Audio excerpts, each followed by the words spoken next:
তোমরা তো এই গরমে সবাই একটু আম পোড়ার শরবত খেয়েছো, আমরাও খেয়েছি মাঝে, কিন্তু জানো তো অনেকগুলো আম ফ্রিজে রাখা ছিল।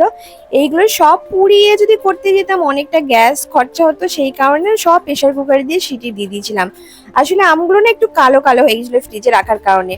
তারপরে একটু ঠান্ডা হয়ে যাওয়ার পর এই আমের খোসাগুলো ছাড়িয়ে নিলাম, তারপরে যে শাঁসটা থাকে ভেতরে সেই শাঁসটাকে আমি বের করে নিয়েছিলাম। আসলে এটা না ফ্রিজে স্টোর করে রাখবো, গরমটা তো রয়েছে, আর এই সময় না এরকম ভাবে স্টোর করে রাখলে বেশ যখন ইচ্ছে গেল তখন খাওয়া যায়। একটুখানি ভাজা মশলাও বানাচ্ছি, জিরে মৌরি একটু শুকনো লঙ্কা দিয়েছি, তোমরা স্কিপ করতে পারো শুকনো লঙ্কাটা, কিন্তু এটাতে কিন্তু একটা ফ্লেভার ভালো আসে সেই কারণে। আর এখানে মিক্সার গ্রাইন্ডার আমি ইউজ করিনি, বলতে পারো মশলাটা বাটার জন্য এইটুকু। তো আমি ওই শুকনো মশলাটাকে আমি একটুখানি শিলেই গুঁড়িয়ে নিয়েছিলাম, আর সাথে পুদিনা পাতা আর আমটাকে ব্লেন্ডারে ভালো করে ঘুরিয়ে নিয়েছি। এবার এর মধ্যে ভাজা মশলা পরিমাণ মতো নুন দিয়ে এটাকে বেশ একটু টান টান করে নামিয়ে নিয়েছি।